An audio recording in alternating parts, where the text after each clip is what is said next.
I had that dream again. My small business needs to hire, but I don't use LinkedIn, and I hire wrong. So our orders get all backed up. We're drowning in paperwork, then actually drowning, careless fighting off sharks with a stapler, and pirates are pillaging the office copier, and then I wake up. Don't let hiring nightmares ruin your dreams. LinkedIn Jobs' new AI assistant goes beyond the resume, using unique insights to deliver a smarter shortlist. Post your job for free at linkedin.com/quality. Start hiring today with LinkedIn.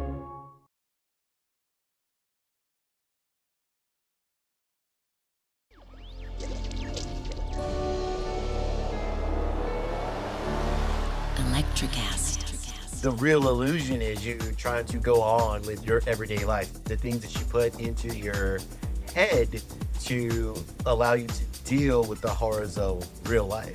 It just really surprised me, and I love films that totally just flip me on my head and say, nope, don't judge me. This movie is uniquely pro-peace in that it really shows the value of understanding each other, reaching across lines in a way that you don't normally see in war movies. I find it constantly gathering power and gathering emotion.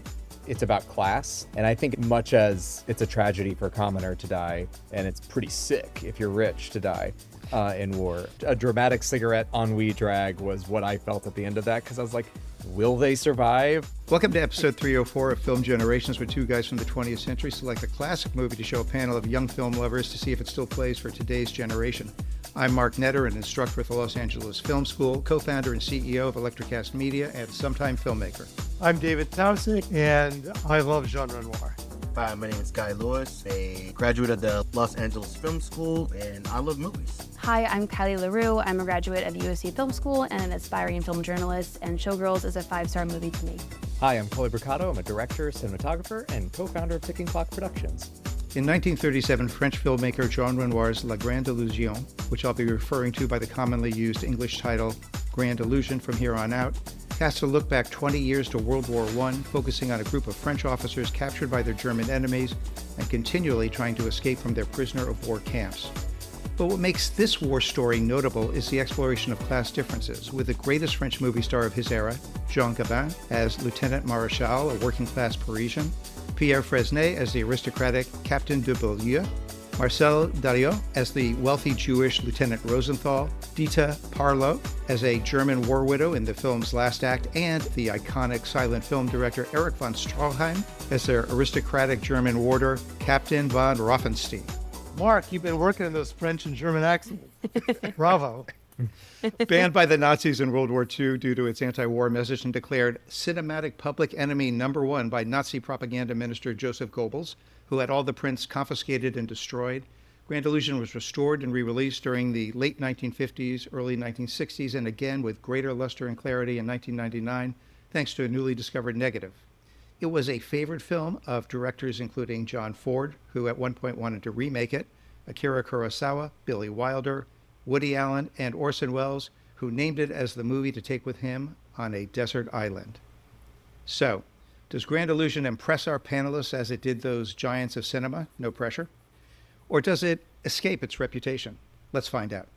So aside from myself and David, was this everybody's first time seeing Grand Illusion? Yeah. Yep.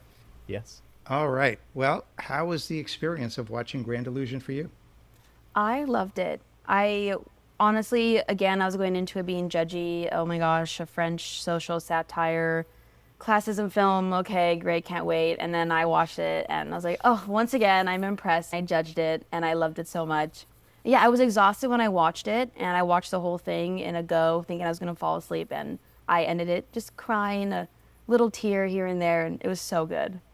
I didn't dig it. It was a war movie, and I mean, like, nobody. I mean, A war movie with no war. No battle scenes. Was that what you were missing? everyone gushes over this movie, so I feel kind of like a dickhead that I didn't feel the same as everyone else. But it's like Was there something in particular you didn't like about it? I'm really big on World War II movies, you know, and with my military history, it's these guys are gods to me, and it just seemed like these guys were like buffoons, you know.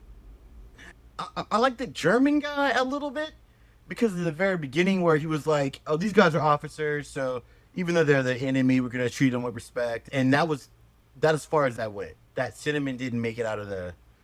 I feel everyone's silence and Well, sometimes people's opinions change over the course of our conversation, so we'll see if we can have that effect on you. But no, that's not gonna go down soon. fair enough. Cohlie, what about you? I loved the film. They took a lot of swings with the cinematography, and I think most of those swings were hits. I was really surprised by a lot I saw in there. I was visually very taken aback, and I thought, maybe it's our day and age, but I don't think much has changed. The message was hyper relevant and interesting to me. And it's in that weird time period of film where there are a lot of rules, and at the same time, there's a distinct lack of certain rules. And it was interesting to see what things came through and what things did not. That was some very overt class discussion, and I'm used to it to being mildly more subtle. But they were like, nah. He cuts the last flower in the castle when he dies. Like it was some stuff. So yeah, I really enjoyed it. Had a fun time. Well, I'll be interested to talk more about the cinematography, especially for you as a cinematographer. And Renoir was definitely doing things that were not being done by everybody else at the time. David, when was the first time you saw, that you can recall, Grand Illusion, and how was that experience different or similar to now? So I saw this with my parents, who I've mentioned before were deaf. And so they like to take me to silent films and foreign films so that they could enjoy them too. And I got taken to this when I was about 13. I was too young. I really didn't get it. And then shortly after that, I heard that, it's one of the 10 greatest movies ever made, according to some critics. So I had to see it again. And I was about 18, and I still didn't quite get it. Luckily at school, I actually took a French class where I saw all the major films Renoir made in the 30s. And that was a much better entry to me than this one for Renoir, because if you watch some of Renoir's films that he made right before this, what he's doing is much clearer. He's a very special filmmaker. He cares about human beings. He does not care about technology or anything like that.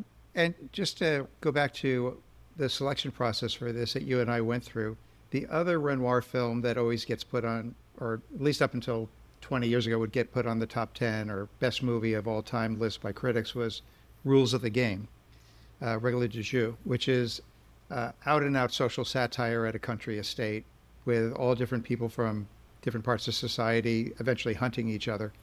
And you and I both agreed that we thought this one was a better way into Renoir. Yeah, I think Rules of the Game is even more difficult because it's a satire of French mores and French, class differences. And if you're not French and you didn't live that period, I just think it's a great film. And I think if you see this first and you like the kind of class discussion that happens in this film about, how the aristocrats get along with each other, even though they're enemies, better than they get along with a working man from his own city or town, then you're kind of ready for Rules of the Game. It's maybe a good follow-up to this one. So the first time I saw Grand Illusion was in high school on PBS. I didn't know anything about it. And I just found myself really drawn into it. And watching, I think I've seen it at least once since then. I feel like it was a bad print. And this is like the best print I've ever seen, the one that's on Canopy right now. So it was really interesting watching it with a lot more knowledge now. And I've actually read parts of Jean Renoir's autobiography where he talks about the making of the movie and his use of long takes and why he used wider lenses and things like that. So I always like to ask early on, and Guy, this may be a tougher question for you to answer, but did you have a favorite scene in the movie, or is there one you'd like to point out?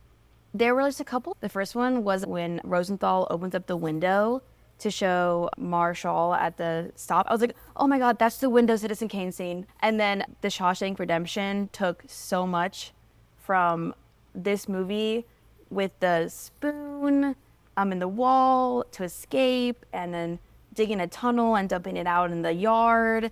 And I was just like, wow, Renoir did so many things first. And those are just two things that I was like, oh, I love them just because I got to see how other films that I love took directly from this guy that I've never even seen or heard of before. Have you ever seen The Great Escape? No. They do the same thing with The Dirt. Okay. 1960s. Yeah. The scene where they get the clothing to do the play and the kid puts on the dress and like all the dudes just stop talking and start checking the guy out because it's the first woman they've seen in months. Because, you know, the submarines that I served on were all male. That part kind of stuck out to me. And then the monocle of the warden, it reminded me of the guy from Hogan's Heroes. Well, Colonel Klink. That's probably not a total coincidence. I mean, Stalag 17 took a lot from this film, and then Hogan's Heroes was based on Stalag 17, which is a Billy Wilder film. Oh, I think that's a good catch. I mean, there's even more influences we could talk about, but those are really good catches. So there's that incredible moment that you mentioned where they've gotten the women's clothing. They all know they're going to have to dress in drag because it's almost like Shakespearean times, like there's no women there to perform. The young soldier comes out wearing women's clothing. He doesn't look that feminine, but still, for all the guys, I don't think that they're lusting after him. I almost think they're remembering. Am I right about this? It's like they're going to a different place. And by the way, their reactions are done in one single take that goes from one to one. He doesn't go close up, close up, close up. And he was really into the fact that he was covering them all in one shot like that. Well, you know, the guy who puts on the dress, so he says, this is funny, right? Isn't this funny? Because I think he's embarrassed or nervous, and like they're all good, and it's not funny. It's like nobody's laughing. And I love that because in a Hollywood film, you know, it's guys who put on women's clothing, they play it for laughs. It's the only way that Hollywood could have dealt with even the idea of men wearing women's clothing. Yeah, I feel like it's one of the many first like illusions of war when you have to pretend like you see something that's not there, and it's just like another layer of ways to cope with what is happening to them. I mean, there's only two women in the movie, right? There's the nurse and there's Elsa at the end, right? But there's two old women early on yeah. that see the German soldiers. The poor boys. The poor boys, right? And are they saying that about the German soldiers? Yes. Right. And the the they're German old and they're wise and they know it's all a sham. They've seen it before. They see the illusion. And there's a whole idea about the young soldiers are just wearing uniforms, which is kind of like dressing up, just like for a show.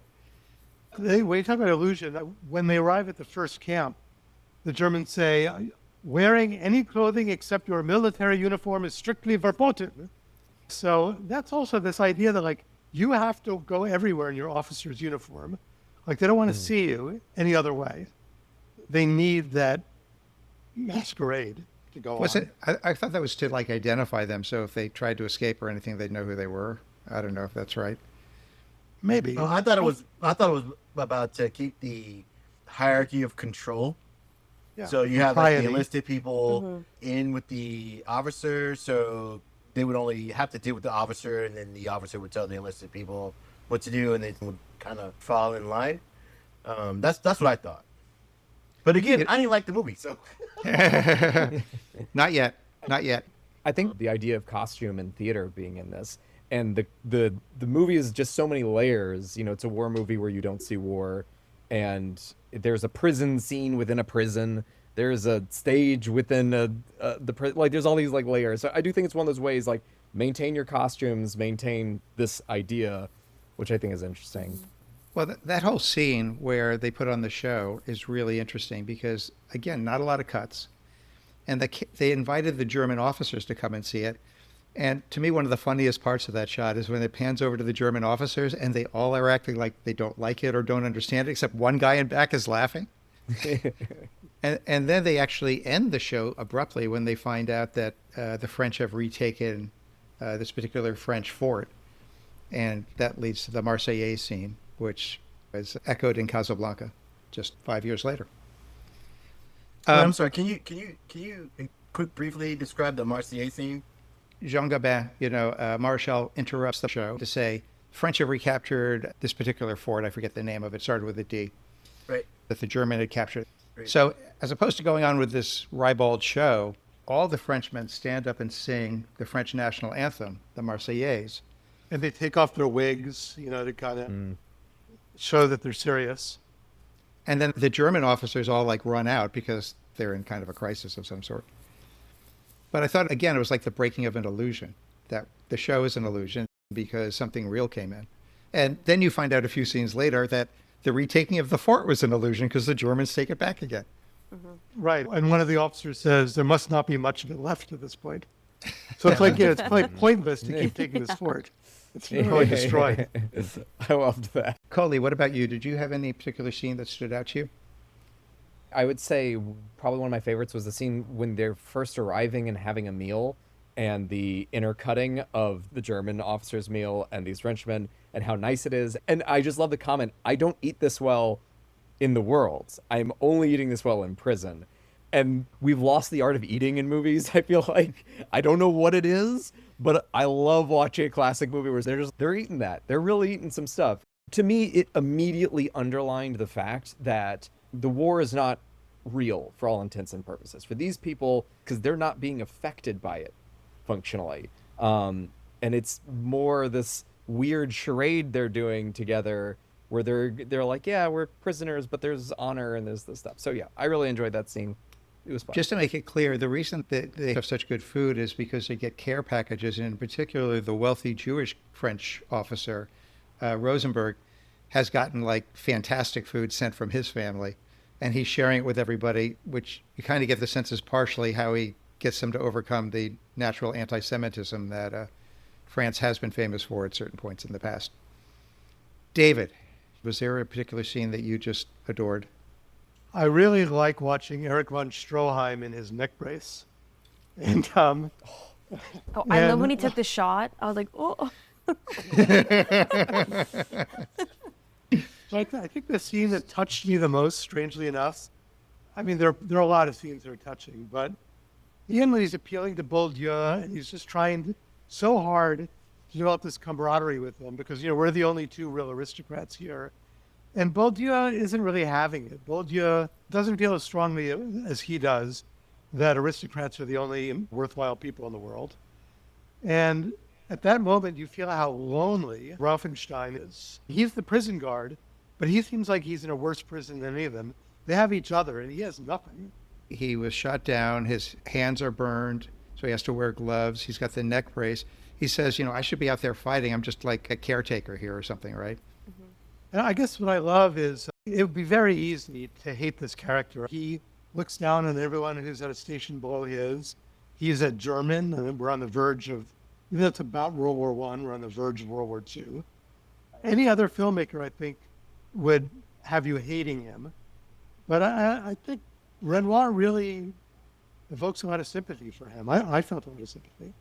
Yeah. Yeah, I found him very likable, honestly. Yeah. As much as I didn't want to, I really enjoyed him in a lot of ways, and because people under him thought he was crazy. I was like, oh, I kind of like you more that a bunch of people who kind of feel like more cogs in the machine don't like you. So I kind of feel like you're an individual and you really do have your own set of moral beliefs and you're willing to like be friends with your so-called enemy. What I love about this film and Renoir in general is that this character like doesn't pet the dog, right? If you read a screenwriting book these days or you go into a development meeting, they'll say, oh, the villain has to kick the dog and then the hero has to pet the dog, right? And Renoir doesn't have anyone kick the dog. He doesn't have anyone pet the dog. They're all much deeper human beings with more nuance than that. And to me, that brings me much closer to the characters than any of those kind of tricks to signify, oh, this is a good guy. I mean, he doesn't do anything to make himself into a good guy, but he's human, he's lonely, and he's longing for something, and you sympathize with him, even though you may not have anything in common with this guy. One of the scenes that I remembered from watching it in high school that always stuck with me was that it wasn't the first time that Bourdieu and von Rauffenstein meet after they shot down the French guys. It is that second time, which is the first one in the castle. And they're sitting there and they're having this very polite conversation. And it was like blowing my 16-year-old mind that these enemies were actually connecting more on class. It was almost like people from different colleges. You know how you say like, oh, do you know so-and-so? Oh, yeah, I know his sister or his cousin. Yeah. And von Rothenstein knew Bourdieu's cousin, right? And they both hit on the same woman at Maxine's in Paris. Right. Fifi. We'll be right back with more talk about Grand Illusion. Did my card go through? Oh no. Your small business depends on its internet, so switch to Verizon Business. And you could get LTE business internet starting at $39 a month when paired with select business mobile plans. That's unlimited data for unlimited business. There we go. Get the internet you need at the price you want. Verizon Business. Starting price for LTE business internet, 25 megabits per second unlimited data plan with select Verizon Business smartphone plan savings. Terms apply. Life is hard, but finding a really great podcast makes the days go by so much easier. Hi, my name is Blue Telusma. I'm a writer, an emotional intelligence coach, and the host of Humanize with Blue Telusma, a podcast where we believe that when you humanize everyone in the room, a great conversation is almost guaranteed. Join us every week here on Electricast as me and my guest co-hosts unpack big topics and interview even bigger personalities with a sense of humor and a dash of mischief. If you're looking for a new best friend in your head, we've got you covered. Electricast. What about characters? I'd love to know what stood out for you guys. I'll jump in because we were just saying it. Rothenstein is hard. To me, everyone is a symbol. They are a symbolic character spewing symbols constantly. Really well done symbols, but they're symbols.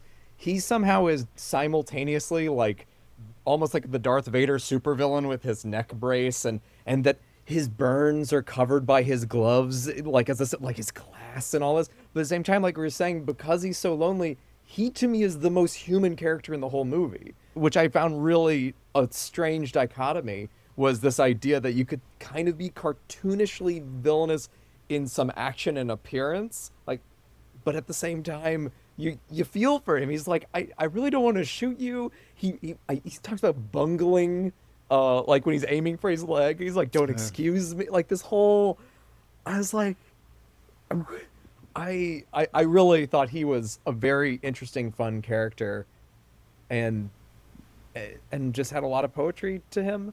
Also, I will say the German War Widow, that line, "the table's grown too large," was like, oh. But she's lost her brothers too, right, to the war. Yeah. Yes. I cried at almost at all of that. Everything, including the War Widow and the daughter, I was like crying the whole time.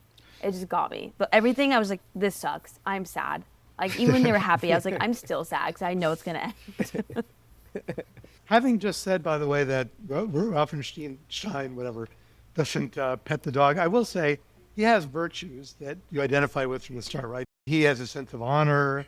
He has good manners, you know, and he's generous. I mean, he's a jailer, but he's kind to the people that he's jailing, right? So I guess all those virtues also make you like him from the start. He's the guy, even more than his French counterpart, who really believes in the old aristocracy, that is already mourning it, that already has a sense it's going to end with this war. He actually has a little put down where he says to Bourdieu, well, you know, the only reason that you kind of treat your other officers as equals is because you guys had the French Revolution. Yes. Yeah. He even has this great line where he says, for people of our class to die in war is the best way to die. But for a working class person, it's a real tragedy. One thing I definitely want to say is I love that he's beating the drum that the upper class has beat of all time, which is this is the twilight of the upper class, which it has never been.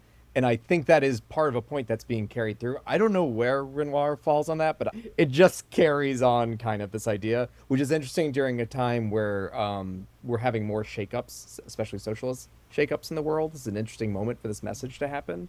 But I do think he's also a good example of someone who uses honor as the tool of the upper class to keep lower classes down. That he's a pilot, or was, which used to be like, there's a way it's done. This is like a very proper thing. You know, the battle, it's all noble and honorable, and that's why it's a tragedy for the lower class. They don't have a choice. But classically, if you're upper class in war, they have to pay to get you back, essentially. You're worth money to get back, so you don't usually die. That's why he congratulates the cousin when he's like, yeah, he lost his arm and married a rich person. It's like, that's great. Good for him. Very noble. It's just like, I definitely don't think he's a good guy, but he's a fun guy, not a mushroom. Yeah, but I think, Rosenberg kind of represents the rising mercantile class, right? These are the people that are going to take over, and they're going to be the nouveau riche. It's sort of like Silicon Valley money versus like New England money or something like that, right? Yeah. Yeah. Kylee, aside from Von Rothenstein, did you have a character that you gravitated towards? He was my favorite, but otherwise it was the War Widow. Just because I think it's so awesome. At that moment when she takes him in, well, Marshall's gonna like hit her with a stick, and then she's a woman, and is like, oh, I can't hit you, like, crap. And then she's like, no, I'm alone. So it's like she's this safe haven for these people because she is a woman, and they just feel that she is of pure intent, the Madonna. And she doesn't ask really any questions. She's like one of those very unsung, quiet victims of war where you lose everything. You're raising a child by yourself. You lost your husband and your family, and you're just left to hang out. And she had a chance to rat them out immediately upon them arriving, and she chose not to. And yeah, I just think she's just someone who's been through so much, and a part of war we don't usually get to explore because she's not the one having violence happen to her immediately. I just love her. She's just a very quiet, strong person. Her scenes, made me cry every single time. Well, I definitely felt very tense when they had escaped and they're out there in the snow and they have to travel by night and sleep by day. So her house feels like a safe haven, right? Mm-hmm. But even when Marshall is outside doing some chores, I'm like looking around to see if there's any German soldiers in the background that are going to come or anything like that. I think the character of Bourdieu is the most heroic character in the movie. He sacrifices himself so that Marshall and Rosenberg can escape. And he won't let Marshall thank him. Marshall clearly, as they're preparing the plan, is like, I want to thank you so much. And he goes, no, I won't hear any of it, which of course is a noble type thing to do, right? But while they're preparing for the escape, Bourdieu is washing his white gloves. Do you guys remember this? Which kind of reminded me of von Stroheim with his gloves, which he has to wear because of his burns. Is that just like a class thing, or is that just something about his vanity? Like, what do you think's going on there? I thought it was like a Mary Magdalene Jesus type of thing. Like washing the glove, like I think it's her hair with his feet. I could be wrong on that. But like, I know she washes his feet. And then Jesus like dies and sacrifices himself. You have to wear your gloves, right? It's only proper. And a great little moment is when you're with Rothenstein and he's down to his last pair of white gloves. So he's telling his second, I gotta have these white gloves, right? Gotta keep them clean. And then he's drinking out of a silver tea set, right? But he says the coffee is crap. Like he says it right off, like this coffee is muck, right? But it doesn't matter. He's drinking it out of a silver set. So appearances have been kept. Yeah. Yeah. Really interesting. I agree with the white gloves. I did like also, as far as the biblical stuff, they did do the foot washing scene as well. So I did think it was a nice like bookend of that he's choosing to clean his gloves. Yeah, that was well, again, I think a good example of you could be super symbolic, clear that it's a symbol, and be like, oh, okay, yeah, that works. That's fun. It didn't feel over the top. It felt like, yeah, okay, yeah, this is what's happening. How about the fact that these guys have spent all this time digging the tunnel? You get the scene where you're really worried that the guy's going to die in the tunnel, right? He pulls the alarm, the can, and it falls on a pillow. And you kind of think, oh, is he going to die in there? But I feel like this movie is kind of gentle in a way, like he doesn't die. Nobody dies except, spoiler alert from 70 years ago, Bourdieu is the only guy who dies in the whole film. Yeah, that would actually be 88 years ago. Uh-huh. But then at the moment when they're ready to do the escape, the Germans say, assemble everybody, you're going to a different camp. Yeah. And they don't make a big thing out of it, do they? They just kind of, and they go on to the next camp. Well, I did like how they tried to, I did like how he tried to tell the English soldiers, hey, we already dug a tunnel, you guys make it out. But the guy was like, I don't speak French. No, speaking the French. Which is a classic British thing. The British never learned other languages. Well, that's the thing. The British You know what I'm Right. saying? You know, I don't care what you have to say. And it's the only thing that a prisoner would say to another prisoner is that, hey, there's a way out. You know, nuts. Yeah. I mean, obviously, this gets considered to be a war movie, even though we never see any battle. But what's the other genres at play over here? I mean, I would call it a little bit satirical. I laughed a lot. I thought it was pretty funny. And definitely just like social commentary on class. Almost more of an adventure film than a war film in that it seems like the film follows a bunch of stories that Renoir heard about World War I, and he kind of strung them together to make the script. It's pretty episodic, and some of the episodes are a little bit divorced from each other. Like when Raffenstein cuts that flower and says, okay, that's the end of the aristocracy, and they escape, I felt like maybe the movie's over, and then you get this whole another act. It's maybe 25 minutes long, where, you know, the whole escape, meeting the woman in the farmhouse. And it's also interesting, you know, they go to 2 different prisons. Does anyone have a theory about that? Like, why have them go to one prison, try to escape, and then they get transferred to another one, and you start all over again with a whole new prison? Well, I had a question because there's a montage sequence where they're being taken from the first prison to the second, and it looks like there's stops at like 3 or 4 other prisons along the way. And I was wondering, did they actually spend any time in those prisons, or were they just like the last guys on the train to get off? I feel like they did, because we arrive at the castle and he's like, here's your rap sheet. And we don't see any of that at the first prison. So I kind of assumed I actually found that rap sheet scene hilarious. They're like, what can I say? I'm a wily rascal. It's like, you're prisoners of war. It's like, oh, I'm just trying to escape again. Reading off the whole list. So yeah, I assumed it was their ways of being like, all these shenanigans happen. Well, I like what Bourdieu says is a tennis court's for playing tennis. A prison is for trying to run away. Yeah. Yes. One of the funniest scenes to me is where this other officer that we don't really spend too much time with talks about how the only reason he's in the war is because he's a vegetarian. And Yeah. he says, yeah, my brother and I, we can't eat meat. It really makes us sick. My brother kept eating meat. I became a vegetarian. He got a deferment because of health, and I had to go. And then there's some sort of joke about, yeah, it didn't keep your wife from cheating on you either, right? Yeah. Yes. Is there much to say about the friendship that develops between Marechal and Rosenthal? Because really the 3 main relationships, we spent a lot of time talking about von Rothenstein and Bourdieu, right? That's a huge relationship.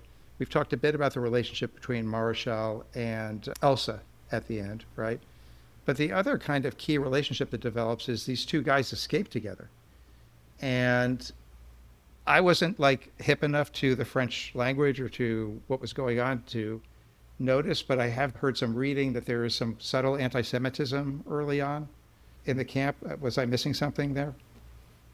And some not so subtle as well. I mean, there's both. So in this film, the war becomes this weird device that kind of melts away walls, you know, in a funny way. The Germans and French are thrust together in these prison camps, but also, you know, this Jew and this working class guy who probably would never talk to a Jew otherwise are thrown together, and in fact they're depending on each other for their lives. They're becoming like best, closest buddies because of this ordeal that they're going through together. And I guess war does bring people very close that might never get close otherwise. Yeah, and when they've escaped in that last act, Rosenthal sprains his ankle and becomes kind of a real drag, right? Mm-hmm. And they hit the breaking point, and Marshall actually says, "You dirty Jew." And then the argument kind of devolves into a song. They start singing at each other because they're really mad. They don't know what to say, so they actually start singing really angrily at each other. And there is a lot of music. You know, the movie starts on a phonograph record with Marshall singing a song. There's the Marseillaise sequence. Music is used a lot of times as both a weapon, and it's also used to kind of bridge differences as an instrument of peace. Interesting. Yeah, that struck me in that argument. That's why I love that choice in the argument, that their weapon against each other is common ground. Like, that's just such an interesting... They both... And then he's like, kind of forgets the lyrics as he's walking off. He's like... And with what you're saying with the music, I do love that there's a phonograph in 3 different settings. And I kind of liked the phonograph through line as well. Like, no matter where you are, there's this music. They're all listening to it. They celebrate to it. They have similar forms of celebration regardless of if it's a French camp, a German camp, or a German household in the middle of the countryside that has electricity for some reason. Right. Yeah, wherever you go, there's music and there's food. And yeah, Very French. very French. I think yeah. I think they do the can, right? Isn't that something that they do at the theater performance? Yeah. Yeah. So, what do you guys feel about that little family that forms in the last act of the movie? Oh, I was like, oh my God, what a little modern family. I love this. Everyone's helping out around the house. I love the relationship between Rosenthal and the little girl, Lottie. I thought that was so sweet. And he was just so kind to her. And no one ever got in the way or jealous about the widow and Marshall getting together. Rosenthal was just happy for them, was like fine hanging out with the little girl, doing his thing. I just thought it was just so nice. And they all just miss being normal people and not prisoners of war. That kind of goes to the question of the title, right? Which Renoir came up with after he shot the movie. And his producer didn't like it, by the way. But is war an illusion that keeps us from being able to have human relationships with each other? He might be saying that. He also kind of alludes to the idea that the war ending is an illusion, that the war will never end. See, that's what I got too. You know, saying like the friendship and the music and the plays and the playing house is kind of the illusion that we all live in this reality where there's people who have the power to enact violence, and so the real illusion is you trying to go on with your everyday life. The real illusion is the things that you put into your head to allow you to deal with the horrors of real life. You know, that's what I thought. I mean, It's a very relevant film. Kind of relevant to, like, you know, the news these days, right? And everything that's going on in the world. Kind of have to keep going on. Just one more illusion to toss in there. I just loved the line towards the end. Frontiers are invented by men, not nature. They're just stacking illusions. There's illusions on illusions. There's allusions to illusions. It's all there. no, that was a nice bar. I like that one. That was not bad at all. Not bad at all. Well, you know, to go to Guy's point, there's a couple times where people actually bring it up. Like, one guy says, like, this war's going to be over at some point, and the other guy says, that's your illusion. Literally says that. Yeah. And then at the end, you know, these guys are going to escape, and Marshall says he's going to go back to his unit. Because to him, the fastest way to end the war is to go back to fighting it, which Rosenthal thinks is an illusion, right? Mm-hmm. Yeah. Well, right. I thought it was because, like, if they don't go back, then they're a deserter. You know That what could I'm be saying? the Even case, though they too. got captured, you still have to go back and report. So Yeah. you're not out until you get discharged, you know? And to Cohlie's point about frontiers, at the very end, they're just about over into Switzerland. We're not sure if they're over yet. And the German soldiers start firing on them, just a ragtag group that's shown up of young German soldiers. And whoever's the leader says, no, stop, they're in Switzerland. Right?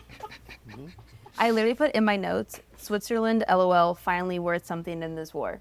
And I was like, there we go. There we go. Oh, snap. I was like, the only time I ever been like, oh, thank God, Switzerland. The statements by Kylee do not reflect the sentiments of the other panelists of this program. Yeah, but kinda. And I love how Talking about Switzerland? and I love how the German soldier says, "Lucky guys." Yeah. Do you think Marshall is going to go back to Elsa? He's As going he to be says, knocking on Fifi's door and being like, hey, are you home? Like, I've heard a lot about you. He's going to go right back to Champs-Élysées Right, my office. immediately. I heard about you from my officer, yeah. Yeah, 100%. So you don't think he has the honor to do what he said he was going to do and come back for her? He couldn't even tell her she was leaving. He was leaving. Honestly, like, no. I don't think also that him. was the intent. I don't think that was the intent. It's a great joke. It's a great comedy. I was gonna make that joke too, but you know, the way they set it up is he's gonna go back to that lady. You know, No, If he no, lives. If he lives. No, I don't think if he will. he lives, exactly. If he lives, Here's I think here's No. what I think the hint is. The hint is, remember the very first or second scene of the movie? He is trying to go see his girlfriend. And then they say, no, we have this reconnaissance thing. you have to go fly this thing and tell us what this little blob is on the photograph. But he's trying to go see his girl. And the guy says, yeah, what about your girl? And he says, well, she'll have to wait. Yeah, I don't think that's his. So does that make girl. you think he is going to go back or not I going to go don't think back? that's his girl. I think that's everybody's ever hear girl. him mention her again? He has so many girls, and he's gonna get more when he gets back. He's gonna party, new lease on life. I think she has a job to where she just entertains soldiers. That's what I thought. You know, Elsa? Wait, the widow? No, not the widow. You guys are horrible. Just stop. I was like, wait. Stop. I'm talking about the first girlfriend. Is her name Fifi or Bianca or? Oh, they're not girlfriends. She's just a woman who works at the restaurant. Right. No, well, wait, so Fifi works at, so these are real people. Fifi works at that fancy restaurant in Paris. Maxim's. Okay, not that one though. But that's not the okay. He's playing the guitar. But at the beginning, playing the record at the very beginning, right? Yeah, thinking about his girl. What? No, I can't remember her name. I think he was going to go see her, but I think she has a job where soldiers go and visit. I'm not trying to say. Okay, fine. She's a sex. I think she's a sex worker. Is what I think they're trying to say. I didn't quite get the camp follower thing. You guys but, couldn't just help me out there. You know, I was trying to suckle not to say it. You may be right. That's what I thought. Right. I mean, that's what I thought. But then again, also didn't like this movie, so I don't really, what I say shouldn't really go. You seem to have a lot to say about a movie that you didn't really like. Well, this podcast trained me a lot. You know what I'm saying, to try to take what I see and put into words. You know what I'm saying? So you got to talk about it, and so you think about what you got to say. And I was kind of rejoicing because I feel like most of the movies that we put on here, I absolutely love, and now I finally get to put a low score to where I can feel respectable with my opinions. So yeah, but I think you're starting to like it a little more. I don't. Oh God, damn it. We kind of had that happen with La Dolce Vita, right? Like, I mean, by the end of it, people were like, "Oh, that's a better movie than I thought." Yeah. Yeah, that. Same thing with Discreet Charm of the Bourgeoisie, right? You didn't like that at first, right? Then you watched it 3 times. No, I like that flick. You know what I'm saying? I really like that one. Okay. I did. And you just didn't get it the first time. That's why you had to watch it. I still don't get it, and I still can't wait to watch it again. You know what I'm saying? Well, I don't know if anyone really gets it. So does anyone have any feelings of some of the reason that Renoir made this movie and what he might have been providing as warnings or hopes? One thing I will say is World War I was billed as the war to end all wars. Yeah.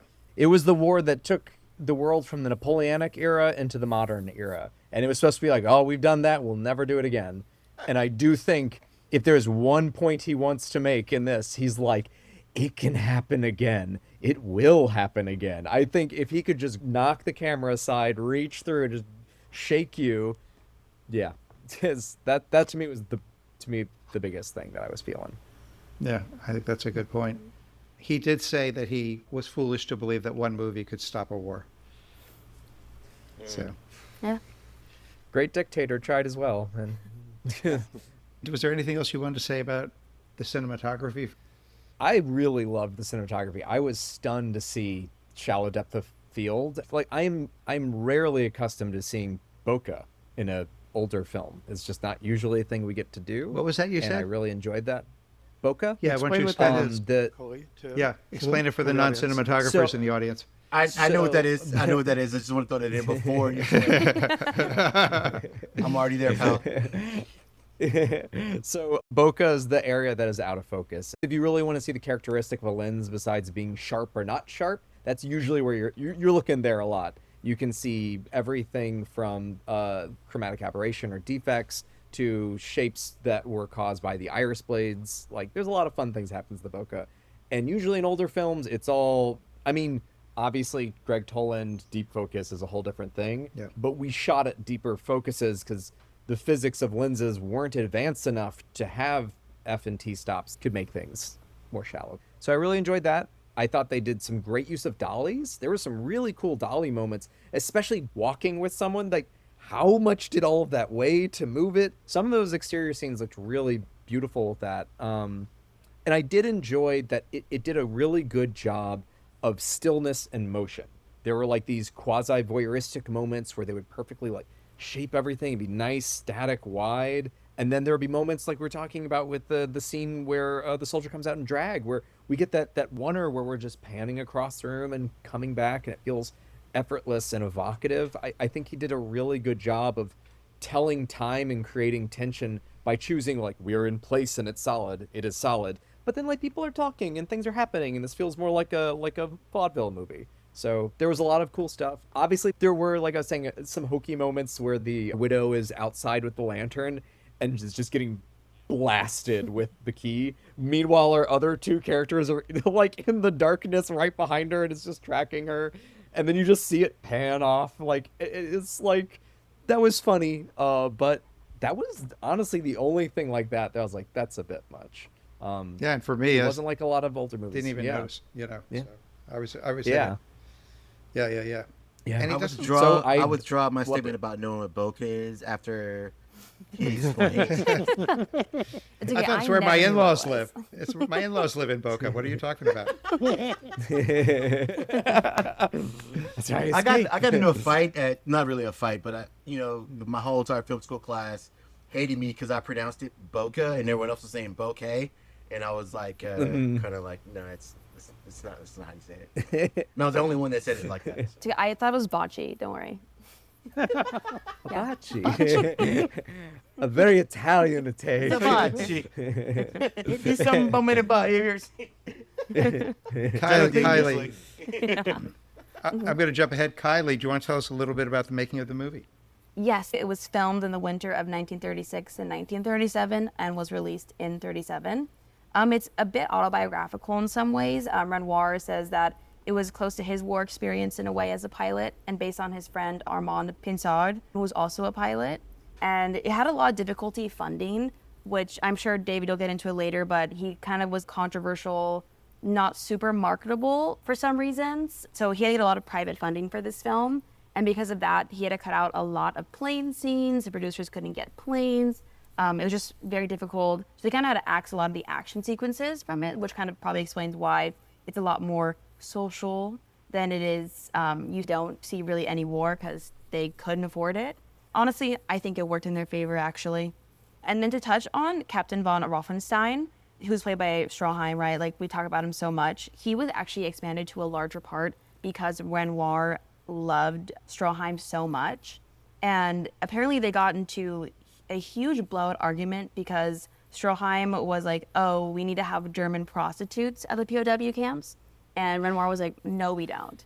And it turned out to be this huge fight where Renoir just burst into tears, started crying. Then Stroheim was like, what have I done? And then he started crying. And then they fell into each other's arms and held each other, crying. And we're like, oh my gosh, this is horrible of us. How dare we?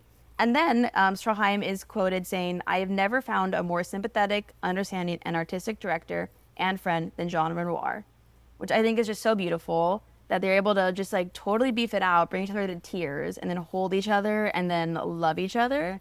So I think that's very true to the film. Yeah, that's super cool. Nice. Guy, what about the reception at the time and then over the years? Okay, so the number one movie of that year was Snow White and the Seven Dwarfs, the animated movie. But in France, this was the number one movie. This movie played in America for 26 weeks in New York after its opening in 1938. And then, like we had talked about before, it was banned in Italy and in Germany because of the anti-war sentiments of this film. A lot of American critics nowadays talk about how this is like one of the top 10 movies of all time.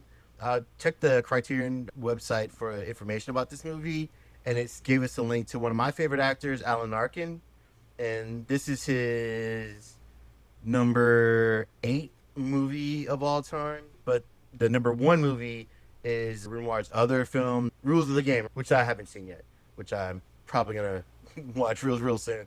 Basically, this movie is just well loved and respected by everybody else on planet Earth except me. So, yeah. Before we get to David, I want to ask one question. So people call this an anti-war movie, and I always hear that term anti-war thrown around all the time. Like, it seems like any war movie that shows the horrors of war is an anti-war movie, but does this feel different? mean, Quentin Tarantino famously said about Platoon, Platoon is war bad. Yeah. Is there something to it, like that this and maybe Paths of Glory are like really anti-war? Like, what does it take to be an anti-war movie? Can you show the horrors of war and be an anti-war movie, or does it kind of excite you? I do think it's anti-war, but I almost think that's secondary to its point. It's about class, and I think war tends to be a class issue, much as it's a tragedy for a commoner to die, and it's pretty sick if you're rich to die in war. It's an exact quote in the original French. I do think it is a really unique take on it. There's no, I think we see a dead body in this. I think dead body, and it's on a stretcher going by, and we're not even sure if it's a dead body. Yeah. They're not leaning on the typical, you're going to be marred, you're going to be wounded, whatever. There is some of those elements, but it's really about class, which I think it's interesting.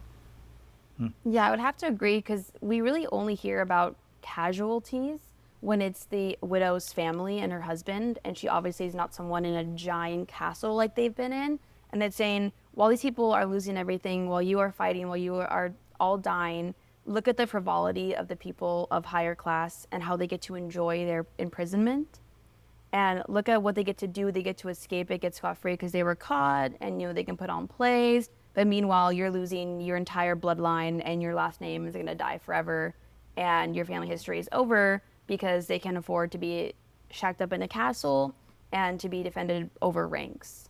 So I think that's what also makes it anti-war, because the people who are the masses are suffering, and you're seeing that 1% of people who get to hang out and eat really good fish. I'd say it's a uniquely pro-peace movie. And as far as an anti-war film, it's the same problems that other anti-war films have, which is it's showing war as this adventure. It seems interesting to be in a war if you watch this movie, but this movie is uniquely pro-peace in that it really shows the value of people understanding each other, reaching across lines in a way that you don't normally see in war movies. But I think all of Renoir's films are pro-peace movies in that way. His films are always about people together in communal situations, enjoying life. And even though these people are not enjoying life as much as in other films because they're having a hard time in this one, it's a very pro-life movie, particularly the scene where they do finally escape and go to the farmhouse. And these two people that are different countries, they're at war, but they don't care. They just want to eat together, raise a child together, and live together in peace. I think that's what the film is. Yeah, I definitely think Rules of the Game has a much more sardonic ending, much more negative, kind of bitter irony to it. David, tell us about Jean Renoir himself. Well, one of my favorite directors. So he's the son of the Impressionist painter Pierre-Auguste Renoir, and he lived a kind of idyllic childhood in Montmartre. Now it's totally part of Paris, but back then it was a semi-rural artist enclave, and then they also lived in Provence. He enlisted in the army, as was mentioned, and was shot during World War I. And while he was convalescing, he binged on silent Hollywood films, mostly by Charlie Chaplin and Erich von Stroheim. His wife wanted to be an actress, and she even changed her name to Charlotte Hessling because she thought it sounded like a Hollywood starlet's name. And so Renoir started making home movies starring her and using her kind of sexual persona to build them films around. But in 1931, he made a feature-length talkie, La Chienne, and because he got the incredible Michelle Simone to play the male lead, he realized he couldn't cast his wife in it. He just had to replace her with a more professional actress, which he did, the great Jeannie Mérez. And that's a really wonderful little film, which I recommend. The next year, he made a great film called Boudou Saved from Drowning. And it's about an idealistic bookseller who tries to save a homeless man by taking him into his orderly home, only to find that the result is the opposite of what he expected. Which, by the way, was remade as Down and Out in Beverly Hills. Yes, and I'm sorry. I mean, I like Mazursky and all, but, the original is much, much better. There's something just ineffable about these films. And if you want to get into this, I would see Boudou Saved from Drowning. I definitely watched the next film he made, The Crime of Monsieur Lange. which is this big ensemble piece. They shoot everything in these very long takes. And so all the actors really act without being interrupted, without their performances being like chopped up and kind of reassembled. And this very strong humanity emerges from it. It's a very special thing that very few directors have captured. I mean, there are people like Frank Capra, Francois Truffaut, Fellini. I think Robert Altman was also very influenced by this. Spielberg was influenced by the way he cuts films too. But The Grand Illusion was next. It was the first foreign language film ever to be nominated for a Best Picture Oscar. And then he made other great films like The Human Beast and Rules of the Game. In 1940, he fled to America rather than work under the French collaborationist government. He loved America, and he lived in Beverly Hills the rest of his life, but Hollywood was not a good fit for him. He made one film for Darryl Zanuck, and after that he tore up his contract with the studio. He called the studio 15th Century Fox. That's how he felt about it.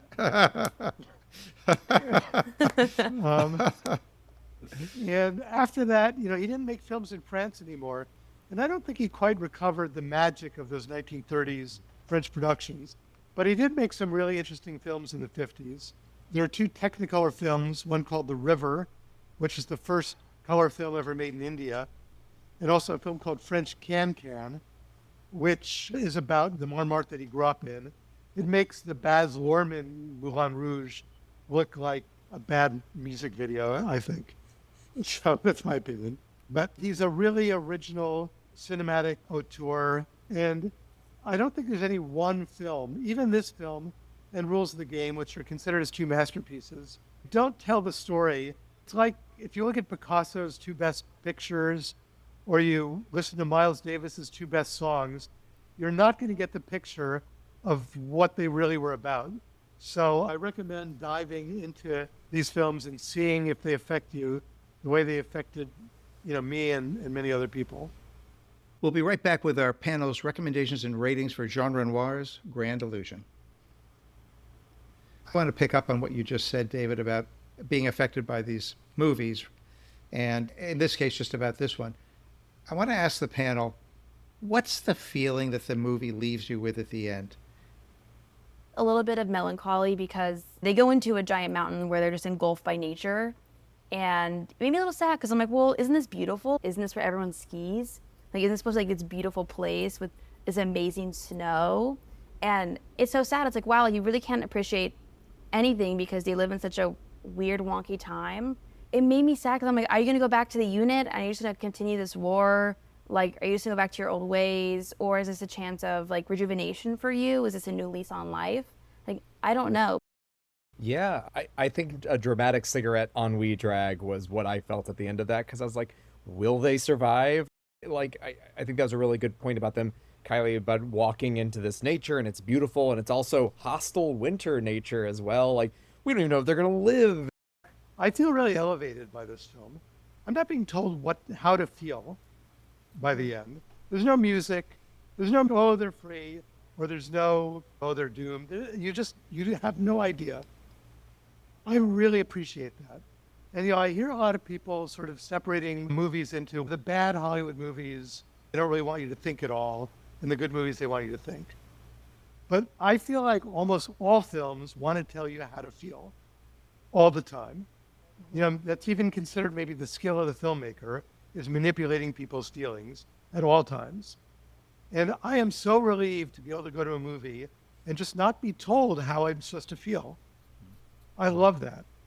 Yeah. I feel like Renoir, like first movie I've ever seen of his, like I feel like he trusted me as an audience member to be like, hey, I know you're a person. I know you have critical thinking skills, and I know you can use them. Like Happy Gilmore 2 cuts back to Happy Gilmore 1 10 times in the movie. I'm like, 10 minutes of that movie is the first movie. Like, they didn't even trust you to watch the first movie, even though it's available. It's like, what? And Renoir's just like, yeah, Happy Gilmore. I was like, can I watch Happy Gilmore 2 without watching Happy Gilmore 1? No, you literally can't, because it'll tell you the jokes. They prep you with the jokes. And it's like, Netflix doesn't even trust people to watch movies on their own platform that are next to each other. Because one's trending more than the other. But Renoir is just like, oh yeah, like, watch it. I hope you like it. I hope you feel things. But like, He never ever says based on your creed or your color or your beliefs or your religion how you should feel about it. He just shows you as it is, and it's up to you and all of your beliefs to figure out how you feel about things, which is what I think I loved about this film. Because there's no sweeping orchestra at the very end, and I was like, thank you. I'm so happy that you just left us with the snow.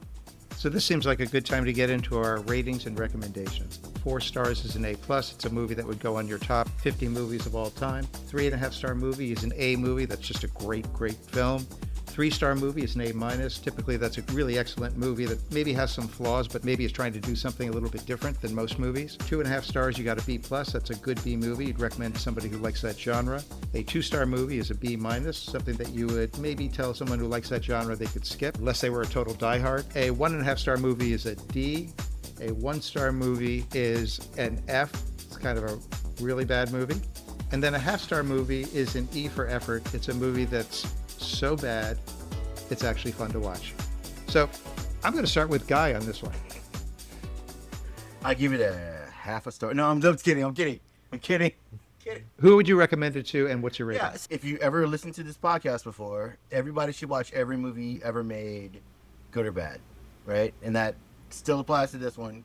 I would recommend this film to people who like period movies, war history buffs maybe, but not people who like war movies, right? So like if you walk in thinking it's going to be Full Metal Jacket or Apocalypse, that's what you're looking for. You're not going to find it in this one. As far as my score, you guys did kind of move the needle a little bit, but not much. I'm going to give it 2.5 stars. Sorry. B+ for you. I feel like we did do a little bit of help on that. Yeah. No, it was going to be 2.5. Kylie, what about you? I would recommend it to really anyone who likes satire films, but also probably to our White House administration, because I would love to know what they think about it, and that would be very telling. If they hated it just like Goebbels did, or if they really love it, like me.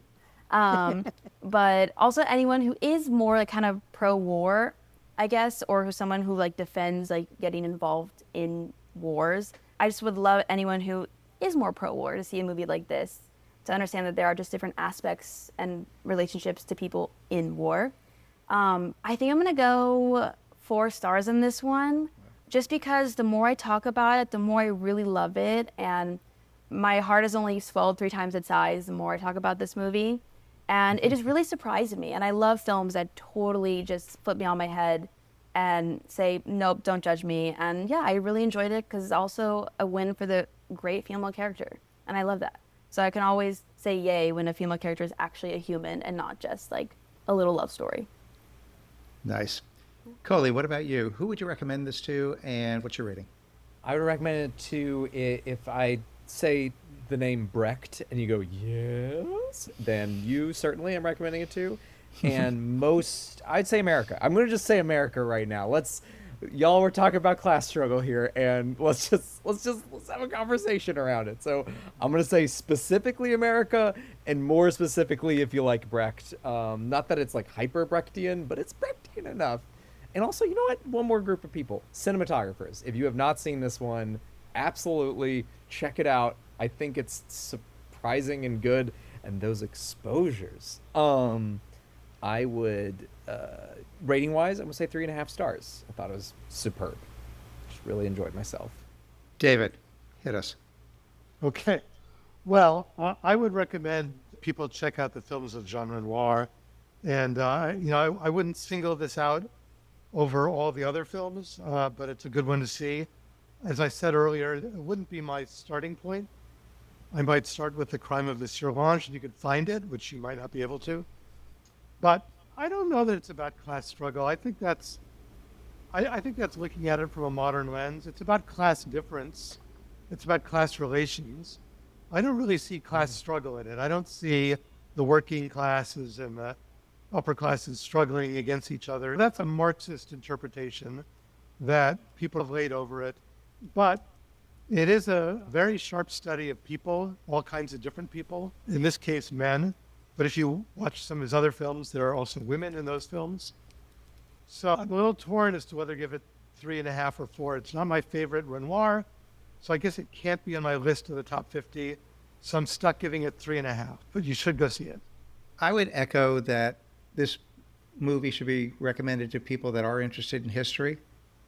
I think that if you're somebody who really likes character films, it's pretty great. But my caution would be, I think you kind of have to love classic film.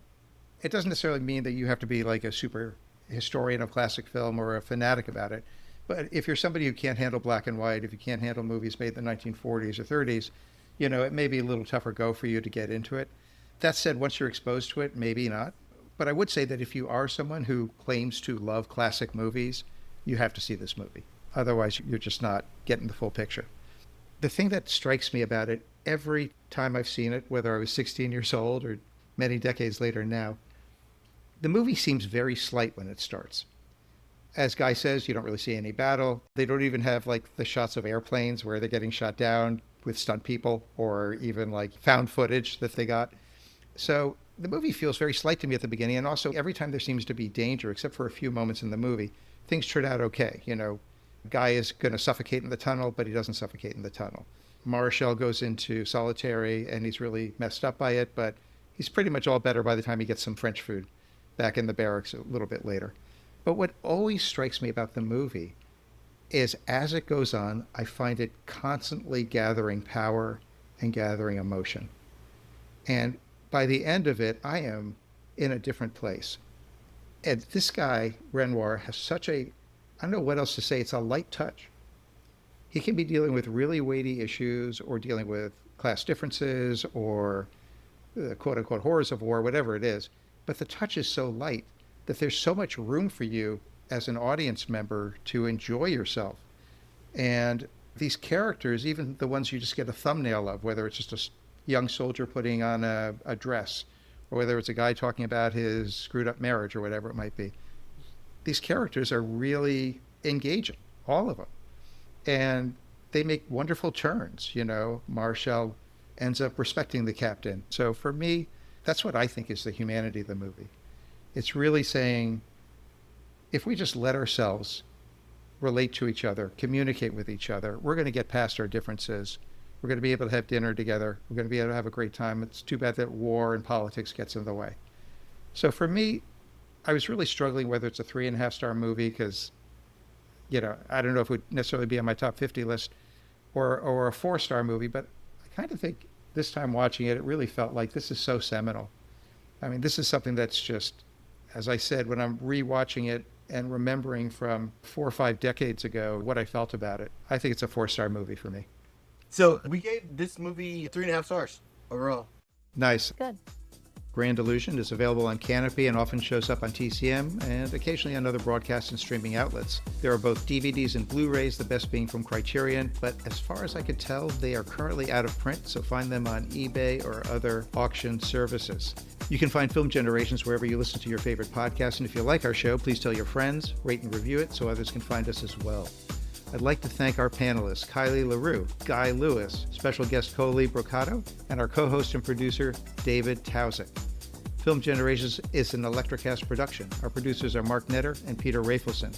For our next episode, we head back to America, specifically Washington State in the early 1900s, for an unusually nuanced and impressionistic 1971 Western starring Warren Beatty, his real-life paramour, Julie Christie, with a soundtrack filled with Leonard Cohen songs, in Robert Altman's McCabe and Mrs. Miller. Will our panel of young film lovers get hooked on this revisionist Western like Mrs. Miller does on the opium she's smoking in the movie? Or will they turn away and ride off into the sunset? Well, join us for the final showdown on our next episode of Film Generations. Electrocast. Hi, I'm Stephanie Baclaan.